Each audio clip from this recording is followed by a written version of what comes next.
Hello friends, current unplug by Rajiv के आज के एपिसोड में मैं आपकी मुलाकात, आपकी बात करवाना चाहूँगा। मेरे एक बहुत ही परम अजीज मित्र हैं, एडवोकेट निशांत भरियोक साहब। ये सुप्रीम कोर्ट में प्रैक्टिस करते हैं और इनके नाम का ऐसा जलवा है कि जितने भी मेडिकल नेग्लिजेंस के इश्यूज हैं दिल्ली में, गाजियाबाद में, नोएडा में, गुड़गांव में, लोग अधिकतर निशांत जी के पास जाते हैं। जहां न्याय से उम्मीद उनकी हट जाती है, वो निशांत जी के दरवाजे पे जाते हैं। आज की डेट में निशांत जी 12 बड़े केसेस मेडिकल नेग्लिजेंस के सुप्रीम कोर्ट में लड़ रहे हैं और सब के सब एक से एक खतरनाक केस हैं। अब आप बोलोगे कि बुक रिव्यू के प्रोग्राम में आप ये मेडिकल नेग्लिजेंस वाले लॉयर को आप क्यों लेके आ गए? तो साहब, निशांत जी ने अभी हाल फिलहाल में एक किताब लिखी है, डॉक्टर डेथ। ये नाम ही अपने आप में जो है बहुत ही मतलब चौंका देने वाला नाम है, क्योंकि डॉक्टर्स को हम यूजुअली एक लाइफ से जो है वो कंसीडर करते हैं कि ये जीवन दाता है, ये जीवन देता है। तो ये जीवन देने वाला व्यक्ति जीवन ले कैसे ले, डेथ, डॉक्टर डेथ, ये नाम कैसे पड़ा? ये इनकी किताब का नाम सुनते ही सबसे पहले मेरे मन में ये प्रश्न कौंधा और मैं आप लोग को ज्यादा वक्त ना लेते हुए डायरेक्टली निशांत जी के मुंह से ये सुनना चाहूंगा, समझना चाहूंगा कि ये डॉक्टर डेथ नाम की किताब जो उन्होंने हाल फिलहाल में लिखी है, प्रकाशित हुई है, ये कैसे इनके दिमाग में ये कैसे आइडिया आया? क्या मोटिवेशन था, क्या इंस्पिरेशन था? जी निशांत जी, प्लीज। राजीव जी, सबसे पहले thanks a lot for having me here. आपने अपने चैनल पर मुझे बुलाया और बोलने का, अपने किताब के बारे में और अपने मत रखने का आपने मौका दिया।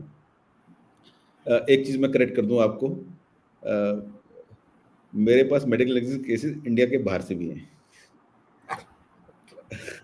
यूएस से हैं, यूके से हैं, okay. But it's really very sorry state of affairs, बहुत अफसोसजनक है। देखिए, आपने सही कहा, डॉक्टर के पास जाते हैं ये सोच के कि हमारी जान बचाएगा, और 24 साल का लड़का, सब मतलब कहते हैं कि ना, बाप के कंधे पे सबसे बड़ा बोझ होता है बेटे की अर्थी का। मेरे पास वो बाप आके रोके जाते हैं जिन्होंने अपने 24, 20 साल के, 22 साल के, 24 साल के बच्चों की अर्थी को कंधा दिया है। और नॉट हर डेथ में हम ये नहीं कह सकते कि डॉक्टर की नेग्लिजेंस है, पर केस साफ केस के पेपर्स अपने आप बोलते हैं। और एक्चुअली है ना, एक चीज और मैं बताऊंगा, मैं नेग्लिजेंस वर्ड के बहुत खिलाफ हूं। मैं अगर नेग्लिजेंट हूंगा ना तो उसका असर मेरे पे होगा। मिसाल के तौर पे, हम सबने स्कूलिंग करी है, ऑफिस में काम किया है। अगर मैं पढ़ाई में नेग्लिजेंट होऊंगा तो मैं फेल होऊंगा ना, मेरा टीचर फेल नहीं होगा ना, मेरा पड़ोसी फेल नहीं होगा। मैं नौकरी में नेग्लिजेंट होऊंगा तो मेरी नौकरी जाएगी ना, किसी और की नौकरी तो जाएगी नहीं। तो आप, डॉक्टर ने कुछ काम नहीं किया, उसको नेग्लिजेंस नहीं किया। क्योंकि मैं काफी अरसे से खुद से अपने आप से पूछता हूँ कि यार, किस चीज को मैं नेग्लिजेंट कहूं। अगर एक डॉक्टर ने एक औरत के पेट में पट्टी छोड़ दी, वो नेग्लिजेंस है क्या? वो नेग्लिजेंस नहीं है भाई साहब, वो नेग्लिजेंस नहीं है। मैं किताब लिखते लिखते ग्रामेटिकल एरर कर गया, क्यों? क्योंकि मैं पढ़ने से मैंने उसकी प्रूफ रीडिंग नहीं करी, वो नेग्लिजेंस है। लेकिन किताब में मैंने फैक्ट्स गलत लिख दिए, वो नेग्लिजेंस थोड़ी है, it's an act of commission.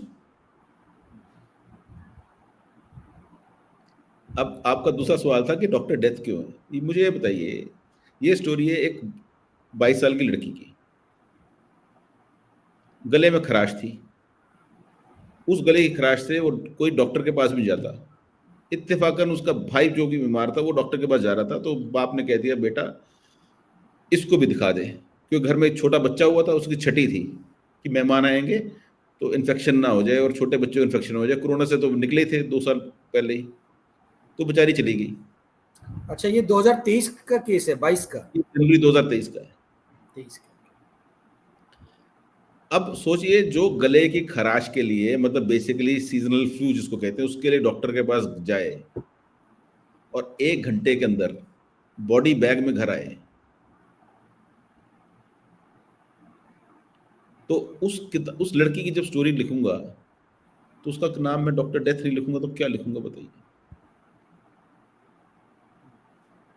तो मैंने आपके सवाल को जवाब दे दिया कि ये नाम क्यों सूझा, और ये ना अनायास ही आया था। दूसरी किताब में लिख रहा हूँ, बताया था पहले से ही, शायद मैंने आपको व्हाट्सएप पे डाला भी होगा, वो लिख रहा हूँ जुडिशियल इनकॉम्पिटेंस पे। मैं डरता वरता नहीं हूँ किसी से, पहले बता दूँ, ना मैं कंटेम्प्ट से डरता हूँ, ना मैं कोर्ट से डरता हूँ, ना किसी नेता से डरता हूँ। तो जुडिशियल, उसका नाम रख रहा हूँ जुडिशियल एमनीशिया। जब किताब सोची तब यही नाम कौन था, खैर जब अगला इंटरव्यू करेंगे, जब किताब पब्लिश होगी तब लिखाऊंगा, तब बताऊंगा क्यों रखा नाम। तो ये नाम जो रखे जाते हैं ना, ये अनायास ही आते हैं, अंदर से सोच के नहीं लिखे जाते। तो मैंने कुछ सोच के लिखा, बस मुझे लगा कि इसका नाम डॉक्टर डेथ ही हो सकता है। That's my answer sir. दर्शकों के लिए मैं बता दूं कि निशांत साहब ने ये जो केस बताया, ये बड़ा ही बहुचर्चित केस रहा है, क्योंकि ये जो जिस बच्ची की बात कर रहे हैं, she was very well talented, topper थी वो यूनिवर्सिटी में और अपने कॉलेज में, और इसको सारे मीडिया ने बहुत ही वाइडली कवर किया। मुझे मालूम नहीं कि आप लोगों ने ये पढ़ा कि नहीं पढ़ा।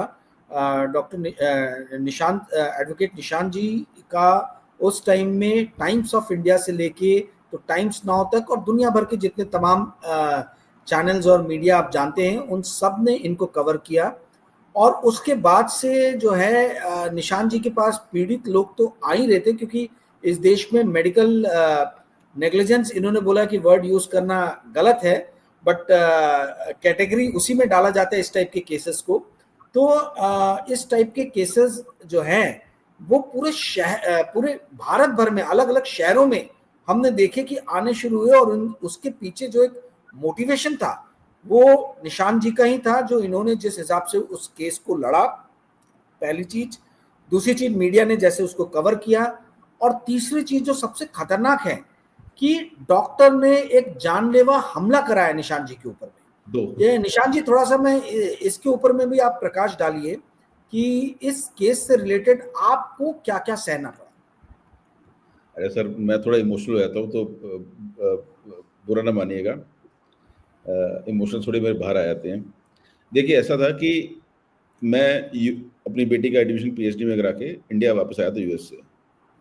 तो मेरी एक जानकार थी, इनफैक्ट आपको शायद आइडिया हो गई, मैं थोड़ा सा पीछे पॉलिटिकल बैकग्राउंड रखता था।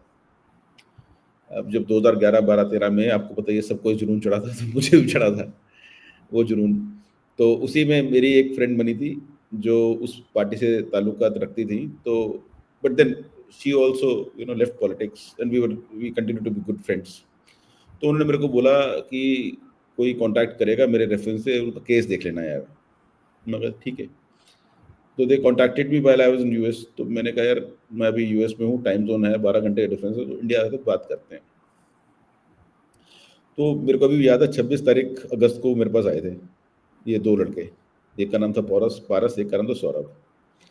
और जब केस बताया तो मैंने तो I took it as a pinch of salt. मैंने कहा देखो केस वेस में तो मेडिकल लिंक्स में कुछ होता है नहीं, पहली बात तो होता कुछ नहीं है। दूसरी बात, जिसके घर में कोई जाता है वो यही सोचता है कि डॉक्टर ने गलती की है। तो बट उनकी दूसरी प्रॉब्लम जो थी वो ये थी कि जैसे मैंने कहा ना, दो लड़के आए थे, सौरभ जिसकी बहन की डेथ हुई थी, दूसरा लड़का था पारस। डॉक्टर ने पारस के अगेंस्ट एफआईआर करा दी थी। वो डरा हुआ था और उसकी एफआईआर के कारण उसकी नौकरी भी चली गई थी। अब वो डरा हुआ था कि साहब पुलिस रोज मेरे को बुला लेती है और मेरे को हैरेस करती है, अब एफआईआर है तो अब अरेस्ट भी हो सकता है। तो मैंने उसको ऐसे ही कहा, मैंने कहा देख ऐसा डॉक्टर है, पढ़ा लिखा आदमी है, जाके बात कर लो। मैंने कहा देखो ऐसा है, इसमें तुम्हें डैमेज वगैरह मिल जाएंगे पर डॉक्टर को सजा नहीं होगी। कहते सर हमें डैमेजेस नहीं चाहिए, हमें डॉक्टर को सजा ही करानी चाहिए, भले ही एक दिन की हो। मैं ठीक है, let I study your case, let me see. तुम बाकी तुम ऐसा करो, डॉक्टर से मिलो, डॉक्टर को बोल दो कि भैया हम क्रिमिनल केस नहीं करेंगे, आप है ना ये कंप्लेंट वापस ले लो। मैं कहा महीना 2 महीना शांत रहना, उसके बाद कर लेंगे जो कर रहे हैं यार। कहते साहब हमारे पास तो कोई है नहीं जो बात कर सके। अच्छा, इत्तेफाकन मेरे जो फैमिली रूट्स गुड़गांव के हैं वो उसी इलाके से हैं, जो ओल्ड गुड़गांव का area, new colony, sector 7, sector 4। तो मैं उसी वहीं से रूट रखता हूँ। पार्टीशन के बाद हमारी सारी फैमिली वहीं पे आई थी। ये न्यू कॉलोनी से लगता हुआ इलाका था, और हमारी फैमिली काफी रेप्यूटेड फैमिली थी, आज भी हमारी फैमिली के लोग रहते हैं। तो मैं कहा चल ठीक है यार, ओल्ड गुड़गांव जाना होता नहीं है, इस बहाने चल पड़ेंगे, मैं ही आ जाऊंगा बात करने। अगला दिन संडे था, मैं कहा उससे टाइम सेट कर ले, उसको तो कि मेरा भैया आ रहे हैं मिलने, बात करने हैं आपसे। तो साहब मैं चला गया। लड़कों से गलती ये हो गई थी कि उन्होंने ना डॉक्टर को इन्फॉर्म नहीं किया, वो कर ही नहीं सकते थे, उनके अंदर उतना वो तो डरे हुए थे बहुत ज़्यादा। So the moment I enter the hospital, actually वो जो डॉक्टर था उसको मैं वैसे उसका एलियस नेम उसको लंगड़ा कहता हूँ मैं, वो लंगड़ा ही है, ठीक है। तो उसके भाई जो दुकान चलाता है उसने मेरे को अंदर से देख लिया कि मैं लड़की के भाई के साथ खड़ा हूँ। अब वो मेरे को पहचानता तो था नहीं, तो उसको लगा कि शायद मैं कोई डिटेक्टिव होऊंगा या इनका कोई साथी होऊंगा जो वहाँ की रेकी करने आया है, सबूत इकट्ठे करने आया है।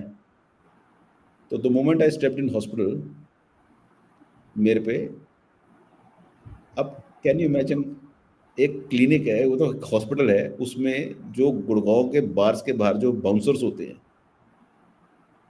वैसे बाउंसर्स थे। 8-10 लोगों ने मुझे इमरजेंसी रूम में ले जाके बे इंतहा तकरीबन 30 से 40 मिनट तक हाथों से लातों से इंजेक्शन उबालते हैं इस पैन में, देखिए डॉक्टर्स पड़े होते स्टील के पैन, उन पैन से मारा। मैंने कहा भाई मुझे बता तो मेरी गलती क्या है। उन्होंने मेरे को बोलने का मौका नहीं दिया। 20-25 मिनट मेरे को मारने के बाद जब मैं लगभग उनको लगा था कि मैं मर जाऊंगा,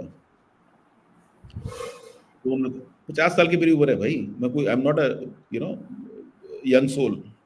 50 साल का आदमी काफी होता है, इतने असॉल्ट हो जाए तो जान जा भी सकती है उसकी। तो उन्होंने मेरी तलाशी ली, तो एक गले में सोने की चेन थी।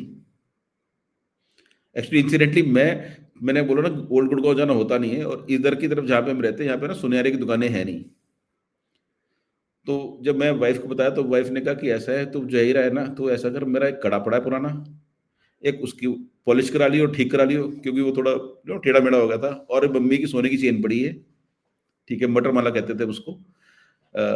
तो वो उसको बिना एक बार उसको भी ठीक करा लो, उस पर पॉलिश करानी है। मैं कहा ठीक है, मैं करा लूंगा। तो मैंने गले में चेन डाल ली, because that is the easiest way to carry a chain. और कड़ा, औरतों वाला कड़ा हाथ में पहन नहीं सकता था, तो मैंने जेब में डाल लिया, तो चेन हाथ लग गई। और चेन साहब 3.5-4 तोले की भारी चेन थी। मतलब मेरी माँ ने जो सेट दिया था मेरी बीवी को शादी पे, उसको सेट पसंद नहीं आता था, इसलिए उन्होंने पूरे सेट को गलवा के उसमें चेन बनवा ली थी। तो ये 4-5 तोले की चेन होगी मोटी। तो वो उनके हाथ लग गई, जेब से कड़ा निकाल लिया। कड़ा क्या था, कड़ा मेरी नानी ने मेरी माँ को दिया था, और वो 23 कैरेट का लिटरली प्योर गोल्ड का सोना था, का कड़ा था। तो जेब से वो निकाल लिया। उसके बाद मेरे जब वॉलेट में डाला हाथ, तो उसमें निकले $300, और साथ में निकल गया गलती से मेरा आई कार्ड। जैसे उनको मेरा आई कार्ड लगा मिला, तो उनको लगा कि यार ये तो वकील है, तो प्रॉब्लम क्रिएट कर देगा। जो नीचे सोच रहा वो उसको देख के, क्योंकि ऊपर ही उस लंगड़े का घर है, तो उसकी माँ नीचे आ गई कि नीचे शोर क्या हो रहा है।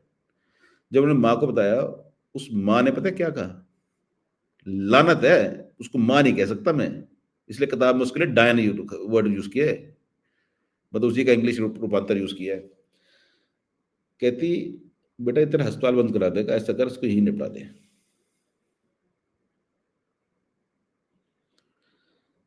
फिर मेरे पे एक पीले रंग की कैंची थी वहां पे, उससे हमला करते हैं।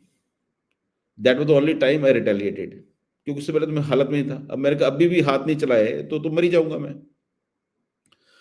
तो जैसे ही उसके भाई ने मेरे को हमला किया, मैंने उसको धक्का दिया, वो सामने वाले बेड पे गिरा, और मेरा वजन है कोई 90-95 किलो, तो मैं उस पर चढ़ गया। तो अब वजन 90-95 किलो अच्छा खासा ही होता साहब, हर एक के लिए हैंडल करना। कहता वो कैंची फॉर्चुनेटली मेरी किस्मत से वो गिर गई उसके हाथ से, बिकॉज उसने एक्सपेक्ट नहीं किया था ना कि मैं अटैक कर सकता हूँ। और फिर मेरे को पकड़ के मारा और खींचा, और मेरे को पता था जैसे ही इसको छोड़ा ये मार देगा मेरे को, तो मैं छोड़ू ना उसको। मैं कब मारी जाओ, कितना ही मार लोगे, खा तो ली मारो, कितनी खा लोगे। ये सब हो रहा था, तो तब लंगड़े को फोन आया किसी का। मेरे ख्याल से जो लंगड़े का जो वकील है ना, उसी का उसका फोन होगा। मेरे पास अब वैसे सीडीआर आ गई है, तो मैंने बस चेक करना है कि किस को फोन आए थे। तो उसमें उसने कहा, भाई ऐसा इसको अभी मत मारो, इससे पहले इसकी कन्फेशन ले लो। अब साहब शरीर तो मेरा नहीं चल रहा था, बस दिमाग चल रहा था। तो हाँ, मैंने कहा मेरे से लिखवा लो जो लिखवाना है। तो कागज पेन ले लिखवाया कि भैया मैं सुनना लैंग्वेज। मेरी बेटी की उम्र कितनी सिमरन, इसलिए थोड़ा इमोशनली अटैच थी। एग्जैक्टली मेरी बेटी की उम्र की, मेरे साल 6 महीने का डिफरेंस होगा। मैं सिमरन का यार हूं, और सिमरन के चक्कर में आया था बदला लेने। यार ये डॉक्टर है क्या? एमबीबीएस कर रखी है, डॉक्टर है क्या वो? Would you call him a doctor? This shows the sad state of entire health sector in India. I mean इस टाइप नो, के लोग दिस आपको हर जगह मिलेंगे। राजीव हर जी, हर हर जगह मिलेंगे। मैं आपको जी इंटरप्ट करूंगा। जी। Not the sad affairs of medical community, sad state of affairs of India as a country. You are right. मैंने सौरभ के भाई, सिमरन के भाई सौरभ को एक बात कही थी, आउट ऑफ कॉन्टेक्स्ट थी, और आउट ऑफ कॉन्टेक्स्ट अभी भी है।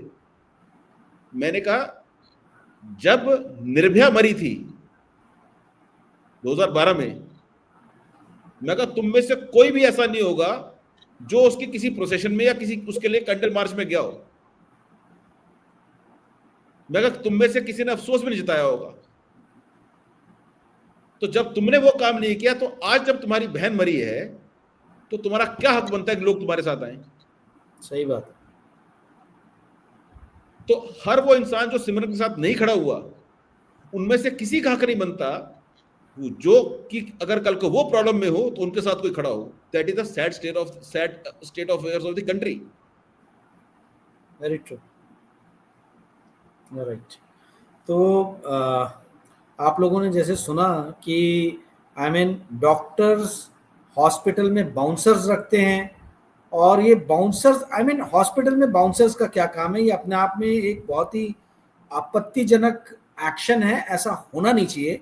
परंतु हमने एडवोकेट निशांत के मुंह से सुना कि किस तरीके से डॉक्टर ने बाउंसर के साथ मिलके, उनके परिवारजनों ने, सब ने मिलके किस तरीके से जो है वो हिंसा की कार्रवाई की एडवोकेट निशांत जी के ऊपर में। ये अपने आप में एक बहुत ही दुखद बात है। इसलिए मैंने इनसे ये कहानी जाननी चाहिए, क्योंकि मुझे तो पहले से ही पता था, पर आप लोग भी जाने समझे कि क्या होता है, क्या एक्चुअल में होता है, प्रैक्टिकल ग्राउंड पे क्या होता है, रियलिटी में क्या होता है। जब तक ये चीजें आपके साथ नहीं घटित होंगी तब तक आपको समझ नहीं आएगा। मैं जस्ट एक एग्जांपल के तौर पे बता रहा हूं, इस देश में हर साल कई दर्जन पत्रकार या तो जेल के पीछे धकेले जाते हैं या मार दिए जाते हैं। मेरे जैसे पत्रकार रोज अपने रिस्क पे जो है वो बातें करते हैं। सबके परिवार होते हैं, हमारी भी परिवार है। हम सारे रिस्क को समझते बूझते हुए भी हम ये काम कर रहे हैं, क्योंकि जैसे एडवोकेट निशांत जी को लग रहा है, वैसे राजीव रंजन सिंह को भी लग रहा है कि सोसाइटी के प्रति हमारी कुछ जिम्मेदारियां हैं, और इन जिम्मेदारियों से हम दूर नहीं भाग सकते। तो वो जिम्मेदारी जो है वो किसी ना किसी को तो निभाना है। तो कुछ निडर लोग एडवोकेट निशांत जैसे हैं, जिन्होंने अपने जीवन को एक मिशन बना लिया है कि जो भी इस तरीके का दुख का मारा हो, उसको मुझे एक जो है, मतलब जब पूरा सिस्टम उसकी नहीं सुन रहा हो, तो किसके पास जाना? तो डॉक्टर निशांत के पास में जाना। ये आज की डेट में पूरे के पूरे दिल्ली, गुड़गांव, उस एरिया में ये बात जो है काफी फैली हुई है। मीडिया ने इनके बारे में बहुत कुछ लिखा है। मैं एक और सवाल आपसे करना चाहूंगा निशांत जी, कि ये तो आपने मेडिकल फ्रेटर्निटी की बात की, हेल्थ सेक्टर की बात की। मैं आपसे ये समझना चाहता हूं कि आपको आए दिनचर्या में है, आपको इसी तरीके के नेग्लिजेंस नजर आते हैं एडमिनिस्ट्रेशन में, सिविक एडमिनिस्ट्रेशन में, पॉलिटिक्स में? आई मीन मैं इन सारे में ये स्कोप को थोड़ा वृहद कर रहा हूं, और मैं आपसे ये समझना चाह रहा हूं कि जब ये बड़ा वाइड आप एक स्पेक्ट्रम पकड़ते हैं और देखते हैं, तो क्या आपको महसूस होता है कि देश के अंदर में बहुत ही ज्यादा एक लचर व्यवस्था है और देश एक ऑटो पायलट मोड पे चल रहा है? जी निशांत। देखिए सर, मैं आपकी बात का जवाब देने से पहले दो लाइनें और बताना चाहूंगा, एक और केस के बारे में ब्रीफ करना चाहूंगा। इनफैक्ट दो केस है इकट्ठे, मतलब इकट्ठे एक जैसे हैं, हालांकि उनमें 10 साल का अंतर है। उससे आपको ना बात की ग्रेविटी, आपके ऑडियंस को बात की ग्रेविटी समझ में आएगी। देखिए, सबसे सिंपल ऑपरेशन जो होते हैं ना, वो होता है किडनी की पथरी। किडनी में पथरी होती है तो गई गली कूचे में बैठा क्लिनिक खोल के डॉक्टर जो बैठा होता है ना, वो भी निकाल देता है। 20-30 हज़ार का, 50 हज़ार का पैकेज होता है, इससे ज़्यादा होता भी नहीं, और इंश्योरेंस अप्रूवल भी हाथ के हाथ आ जाता है। और दूसरी एक सिंपल सर्जरी होती है, गॉल ब्लैडर स्टोन की सर्जरी। और एक बीमारी का नाम सुना होगा, जॉन्डिस। ठीक है, मेरे को भी जॉन्डिस हुआ पड़ा है, मैं शायद 18-19 साल का था। मेरे पास 3 केस है। एक किडनी स्टोन की पथरी निकाली, धर्मेंद्र शर्मा केस है, उसकी फैमिली का केस मैं लड़ रहा हूँ, उसकी कंसेंट है, उसका नाम ले सकता हूँ मैं। धर्मेंद्र शर्मा 36 साल का लड़का था, आदमी था 36 साल का, 77 दिन अस्पताल में रहा और मर गया।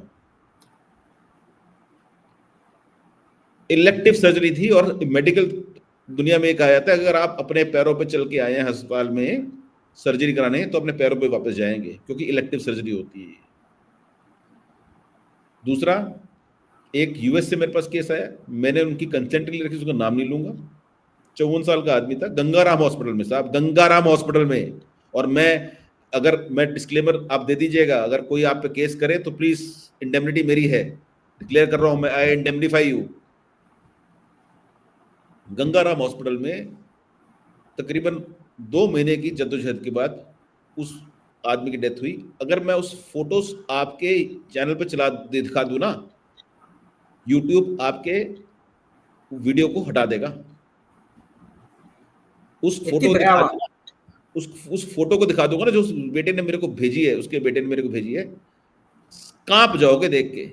मतलब आईसीयू के अंदर पूरा पेट खुला हुआ है और पस से भरा हुआ है। वो गंगाराम हॉस्पिटल है यार। और क्या कराने आया था बेचारा? चल के आया था उबर करके, ऑपरेशन कराने अपना गॉल ब्लैडर की सर्जरी का। और तीसरा, 24 साल का लड़का, again I don't have the families consent, so I am not taking his name, Punjab university में एमबीए कर रहा था। डॉक्टर जिसने उसका इलाज किया जॉन्डिस का, वो अपने आप को लिखती है गोल्ड मेडलिस्ट। 5.1 बिलियन रुपए पे उसको पीले रंग के देखा नहीं कि डॉक्टर की उस लड़के को पी लिया है, उसका इलाज करे, और उसको और पैरासिटामोल दे दी, लिवर फेल हो गया उसका। वो लड़का माउंटेनियर था, हाइकर था, perfect in the pink of his health. हर चौथे दिन उसका बाप आता है मेरे सामने रोने। और समस्या ये है साहब, आप, ये तो होगी मेडिकल नेग्लिजेंस। आपने दूसरी बात की लचर व्यवस्था की। लचर व्यवस्था तो कोई शब्द ही नहीं है मेरे ख्याल से। जो व्यवस्था है उसका तो हमारी वैकल्पिक में कोई वर्ड ही नहीं होगा। New word has to be coined.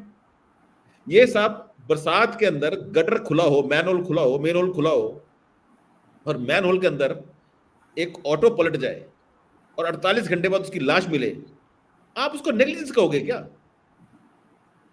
Section 304 IPC, अभी वो बीएनएस हो गया है, क्या सेक्शन है छोड़ दो उसको। सेक्शन 304 आईपीसी क्या कहता है कि आपके किसी एक्ट से किसी की मौत हो जाए और आपको पता हो कि उस एक्ट से किसी की मौत हो सकती है, तो आप पे होमिसाइड का केस लगेगा, कल्पेबल होमिसाइड का। तो जिस एक्सीएन ने, जिस एसडीओ ने, या जिस चीफ इंजीनियर ने, जिस सुपरिटेंडिंग इंजीनियर ने उस गटर के ऊपर ढक्कन नहीं लगाया, उसको पता नहीं था कि यहां पे इसके अंदर बंदा गिर जाएगा तो मर जाएगा।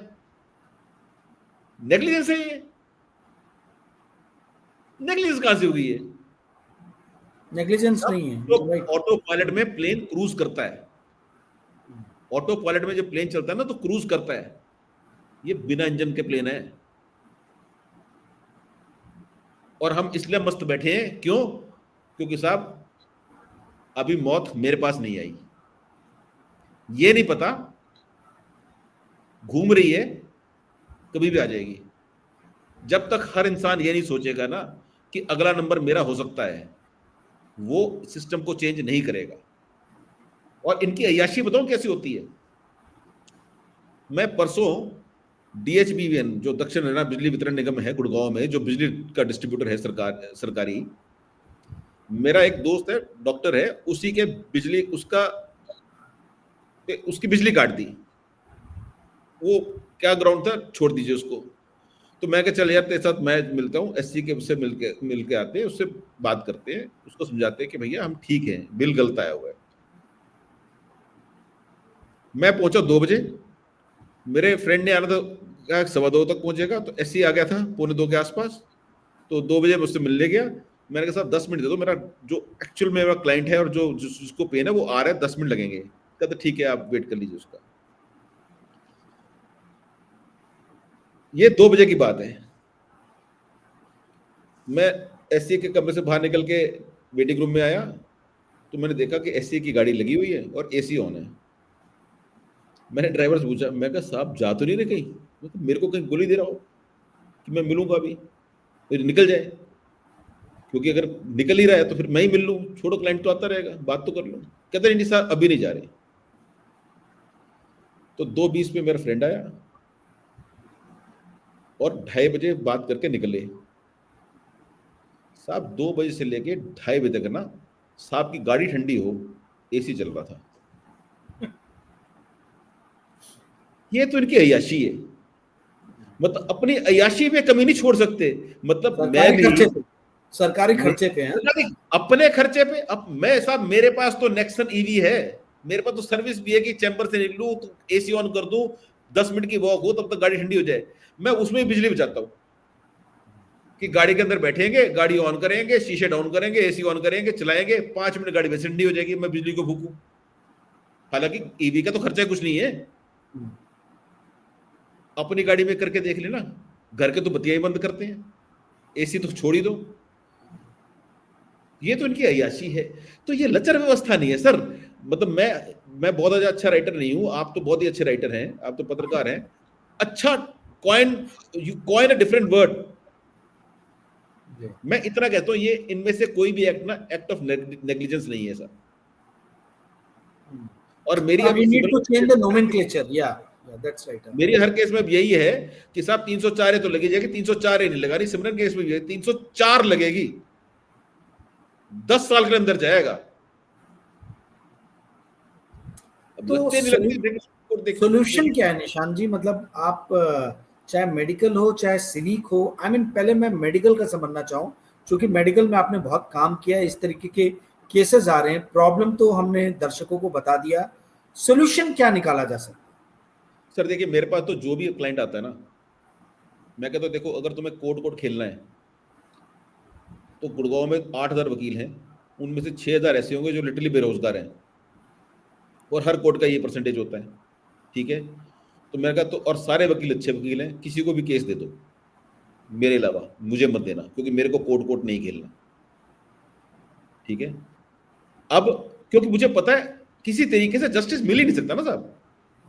अब मैं आपको 2 मिनट लूंगा सिस्टम समझा। सिस्टम क्या है कि अगर किसी के मेडिकल एविडेंस का कोई केस बनाता है तो उसको एक डॉक्टर की रिपोर्ट लेके आनी पड़ती है कि हाँ उसकी जो उसका इलाज हुआ उसमें नेग्लिजेंस हुई।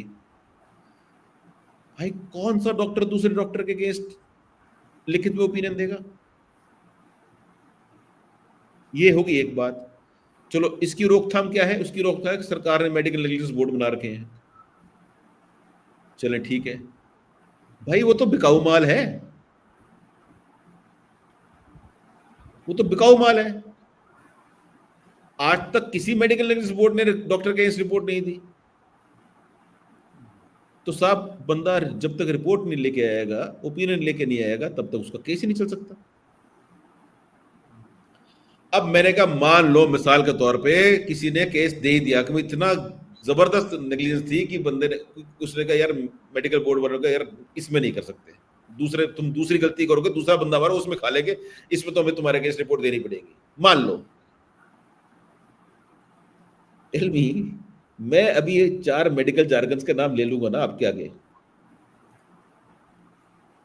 ठीक है ना, आपको समझ में आएगा ना आपके किसी ऑडियंस को समझ में आएगा। कुछ तो ऐसे भी होंगे जो डॉक्टर होंगे उनको भी समझ नहीं आएगा। जज सब क्या समझेंगे, उनकी डिग्री क्या है, BA LLB। वकील बेचारा क्या समझेगा। अरे मैं तो इसलिए समझता हूँ दो, एक उसकी बेसिक सी रीजन है, वो ये कि एक तो ये कि मैं पेशे से कंप्यूटर इंजीनियर हूँ, तो मेरा अच्छा खासा साइंस का बैकग्राउंड है। दूसरा, मेरे बच्चे अभी अभी ग्रेजुएट, मतलब एक ग्रेजुएट हुई है और दूसरा ग्रेजुएशन में है। दोनों की IIT और PMT की तैयारी मैं खुद ही करा रहा था। तो 11वीं 12वीं तक का मैथ्स और साइंस मेरे अच्छे खासे रिवाइज हुए थे, इसलिए मेरे को साइंटिफिक टर्म्स थोड़ी पता है और मेरे लिए पढ़नी आसान है। और फिर मैं AI वाई का बहुत अच्छा इस्तेमाल कर लेता हूँ because of my computer science background, तो मेरे लिए समझने आसान होती है। जज साहब को कौन समझाएगा, वो तो BA LLB है। अभी तो पीछे न्यूज आई थी, हाईकोर्ट के एक जज साहब की डिग्री फेक निकली, तो ये भी नहीं पता जो सामने बैठे कि वो BA LLB है भी या नहीं। ठीक है, तो भाई ऐसे में अब तो क्या इंसाफ करोगे।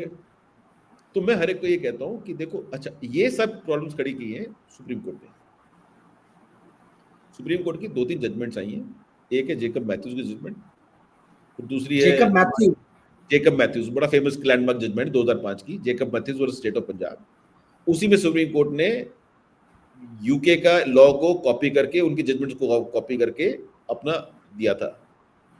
लेकिन ये नहीं देखा कि जिस लॉ को उन्होंने लिया है, जिस डॉक्ट्रिन को यूके से लिया है, यूके के कोर्ट्स उस डॉक्ट्रिन को बहुत पहले छोड़ चुके हैं। और ये नहीं सोचा कि लिटिगेंट जब डॉक्टर से ओपिनियन लेने जाएगा तो उसको कोई ओपिनियन देगा। सही बात। और मैंने इनफैक्ट कल ही अपने चैनल, अपने मैं भी एक छोटा मोटा चैनल चलाता हूँ, उस पर मैंने भी एक वीडियो बना के डाला था। बेसिकली डाला था US वाले क्लाइंट के लिए, क्योंकि उसकी मेरी बात हुई थी, उसी को मैंने एक वीडियो बना के डाल दिया so that he has a record. तो मैंने उसमें बड़ी सिंपल से एक बात की, देखिए 304A तो जब से IPC है तब से है नेग्लिजेंस का, या कुछ सालों बाद डाला होगा, आई डोंट नो वन कब आया था, मतलब बहुत टाइम से है।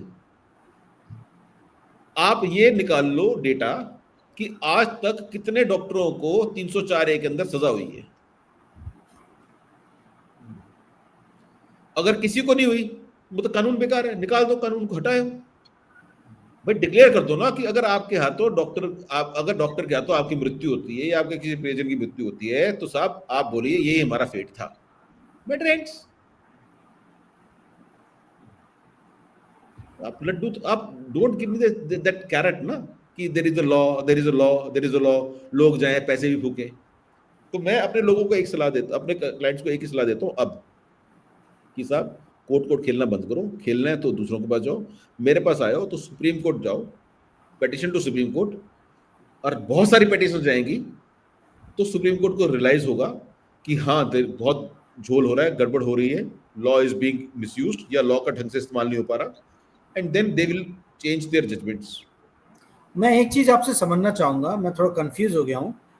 अगर डायरेक्टली क्लाइंट जो है वो सुप्रीम कोर्ट पहुंचता है तो मेडिकल बोर्ड के पास में उसको जाने की आवश्यकता नहीं है क्या, कि मेडिकल बोर्ड के ही थ्रू जाना पड़ता है आपको हर जगह? नहीं, मैंने ये नहीं कहा। तो मैंने अगर सपोज कर लीजिए, जैसे मैं बताता हूँ, सिमरन का केस है, सपोज कर लीजिए सिमरन की डेथ कल हुई होती और आज मेरे पास आया होते, ठीक है, तो मैं ये कह रहा हूं कि अभी जो लॉ है उसमें, इवन सिमरन के केस जिसमें मैं इतनी बड़ी जंग लड़ चुका हूं, उसमें भी जस्टिस मिलने की मेरे को कोई उम्मीद नहीं है।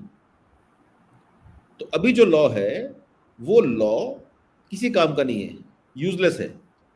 तो आप पहले सुप्रीम कोर्ट जाएं, फोर्स सुप्रीम कोर्ट, प्लीड नहीं कर रहा है, प्रे नहीं कर रहा, force, they are also in the category of public servants only, they represent us, they are one amongst us, हम में से ही है वो। फोर्स करो उनको कि भैया लॉ ठीक करो अपना, क्योंकि आपका पार्लियामेंटेरियन तो लॉ बनाएंगे नहीं, वो तो निकम्मे हैं। सबके हॉस्पिटल्स हैं, उनके हॉस्पिटल हैं, वेदांता में निकालो ना किस किस का पैसा निकला है, कौन कौन से फैमिली है हरियाणा की, I will not take the names, फिर आप प्रॉब्लम में पड़ जाओगे। मेरे को तो फर्क नहीं पड़ता, खैर। तो निकाल लो ना पैसा किस किस का लगा है। तो वो तो बनाएंगे नहीं। एक तो इनके हॉस्पिटल है, दूसरा ये है कि उनमें से कोई मरता भी नहीं मेडिकल रीजन से। मतलब अगर किसी पॉलिटिशियन का, बड़े पॉलिटिशियन का बेटा, जवान बेटा मर जाए और वो हॉस्पिटल पहुंच जाए डेड बॉडी लेके, हॉस्पिटल वाले सारे रिसोर्स लगा देते कि मुर्दे के अंदर जान फूंक दो। तो आप कहना ये चाहते हैं कि आज की डेट में लॉ जो है वो कोई लॉ ही नहीं है जो इस चीज को एड्रेस कर सके तरीके से? देखिए, लॉ के दो हिस्से होते हैं। एक तो सब्सटैंटिव लॉ, जिसमें जैसे आईपीसी है, बीएनएस है, जिसमें सजा मुकर्रर होती है। एक होता है प्रोसीजरल लॉ, कि केस चलेगा कैसे, इन्वेस्टिगेशन कैसी होगी, वो है सीआरपीसी होगी या बीएनएसएस होगी, ठीक है। तो आपने सब्सटैंटिव लॉ तो दे दिया, धारा 106 बीएनएस की, जो कि पहले 304 ए थी, लेकिन प्रोसीजरल लॉ है ही नहीं उसका। भाई आप नॉर्मली देखिए, अगर जेकब मैथ्यू जजमेंट ना आती और सुब्रम का केस मेरे पास होता, मैं 200 की कंप्लेंट लगाता। एक हमारा लीगल जार्गन है, ठीक है, मजिस्ट्रेट के कंप्लेंट लगाता, मजिस्ट्रेट उसमें नोटिस इश्यू करता, वो पार्टी आती, मैं अपना एविडेंस लेके आता, मैं किसी ना किसी डॉक्टर के हाथ पर जोड़ के, पैसे देके, कुछ भी करके उससे ओपिनियन लेके आता, अपना एविडेंस देता, कहानी खत्म थी। ठीक है ना, ये तो सीआरपीसी का नॉर्मल प्रोसीजर है। अब सुप्रीम कोर्ट ने कह दिया कि नहीं साहब, आप पहले मेडिकल ओपिनियन, बोर्ड की ओपिनियन लेके आओ।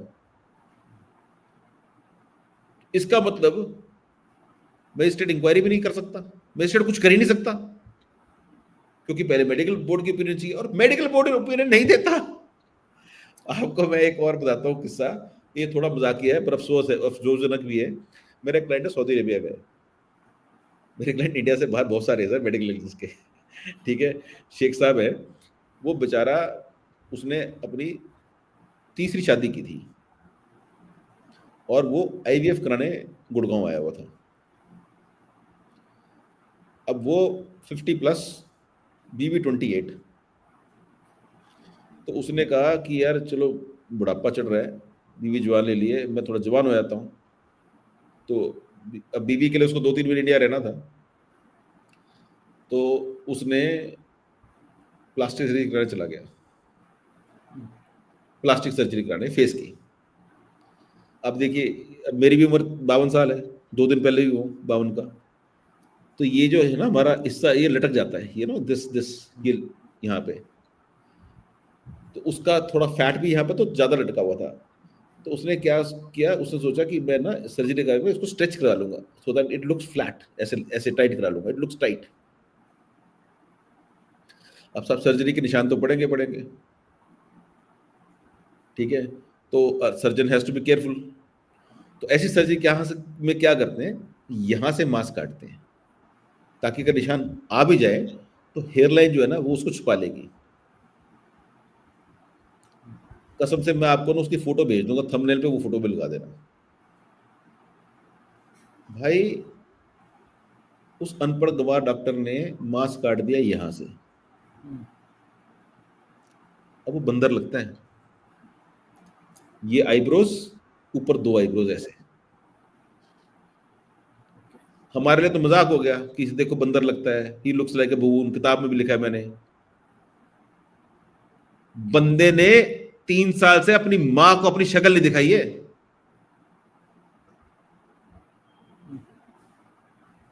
तो मतलब कैन बहुत यू इमेजिन? गंभीर, हाँ, बहुत ही नेग्लिजेंस गंभीर। हो गया इसको, राजीव जी, नेग्लिजेंस है ये हाँ हाँ। अनपढ़ता है, ये अनपढ़ता है, डफर, वो होता है डफर, ये वो है। और एब्सोल्युटली आप, राइट। और आपको एक चीज और बताऊंगा ना, उसकी सर्जरी पता किसने की थी? किसने? हंसना मत, सीरियस मामला है, डेंटिस्ट ने।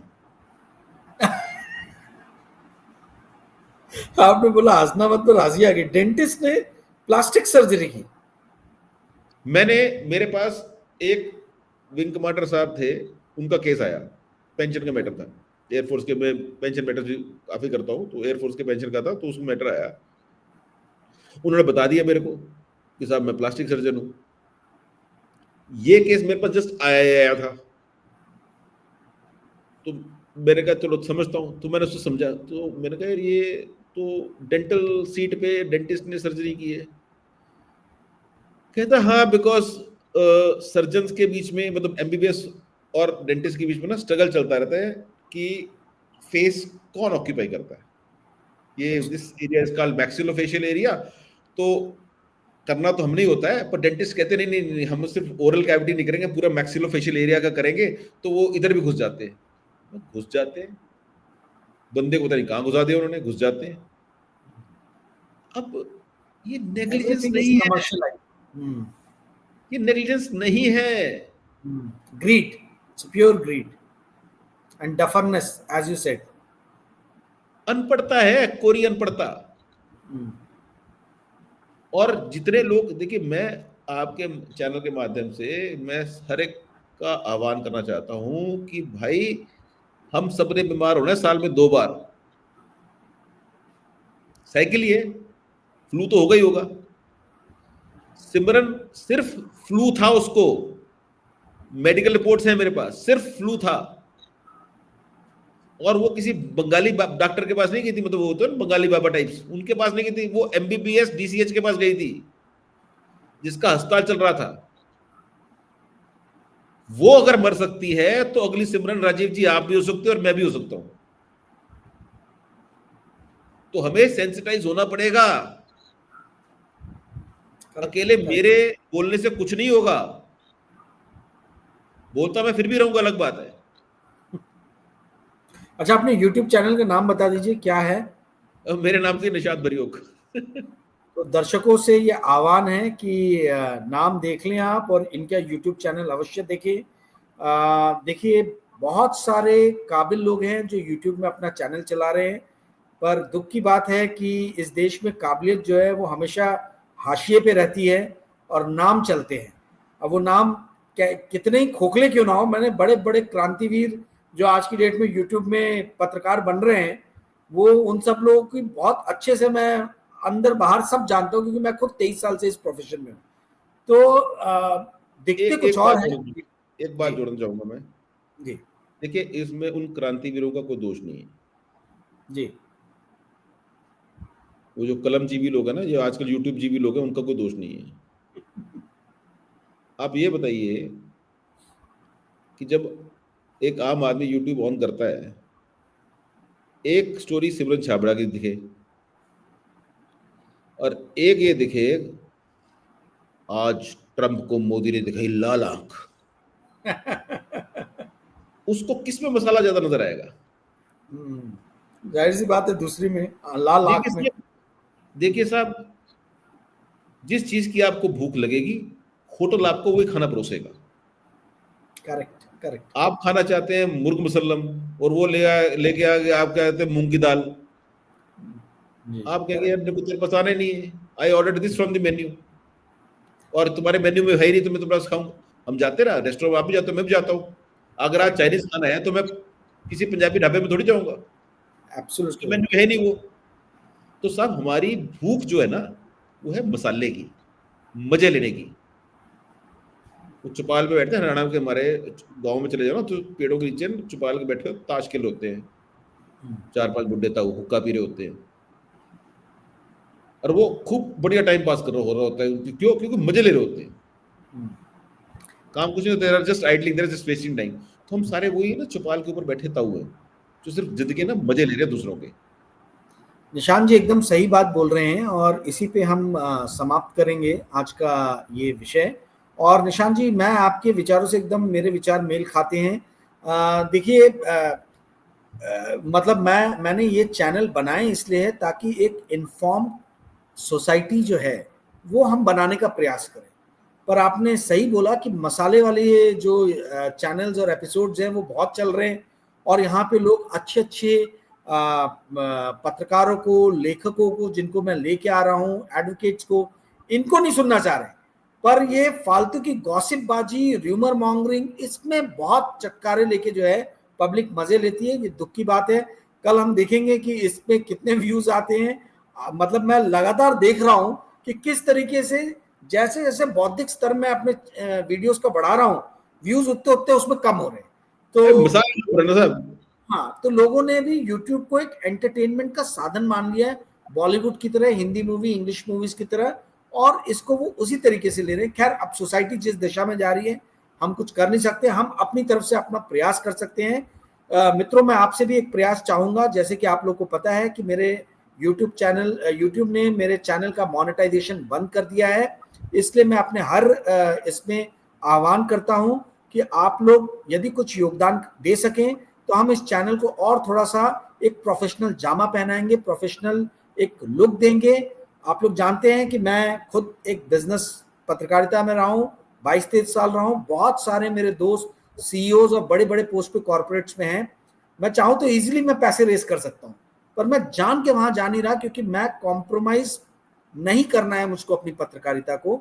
इसलिए मैं आप लोगों के लिए पत्रकारिता कर रहा हूँ, इसलिए मैं आपके सामने आके हाथ फैलाता हूँ। मुझे बहुत सारे लोगों ने 50 रुपए भेजे, 100 रुपए भेजे, किसी ने 500 भी भेजे और किसी ने 2000 भी भेजे। पर मेरा ये कहना है कि जो 50 भेज रहा है, 50 रुपए, वो भी मेरे लिए उतना ही प्रिय है जो 2000 भेज रहा है, क्योंकि कुछ सोच के लोग अपने हिसाब से जो है कंट्रीब्यूट कर रहे हैं जितना वो कर सकते हैं। तो मेरा ये मानना है कि यदि आप कुछ कर सके तो अवश्य करें। हम इस चैनल को और सशक्त बनाना चाह रहे हैं, ताकि हम एक इस देश को सशक्त बनाएं, इन्फॉर्म सिटीजन बनाएं। और जैसे कि निशान जी ने आज बहुत सारी नई बातें बताई, किसी को ये चीजें पता नहीं थी कि भाई हमारा कितना ज्यादा, आप समझ लीजिए, कॉम्प्रोमाइजिंग लॉज है when it comes to medical thing. Medical से रिलेटेड नेग्लिजेंस बोल लीजिए, या रॉन्ग डूइंग्स बोल लीजिए, या क्रिमिनल एक्टिविटी बोल लीजिए, इससे रिलेटेड कितना ज्यादा हमारा जो है वो लूपहोल्स है लॉ में। इसके बारे में जानकारी जो है हम, मुझे तो नहीं थी, एटलीस्ट निशान जी के माध्यम से मुझे आज पता चला। आई होप दोस्तों आज का एपिसोड आपको अच्छा लगा होगा। यदि अच्छा लगा होगा तो इस वीडियो को कृपया करके लाइक और शेयर जरूर कीजिएगा। गुड नाइट निशान जी। Thank you.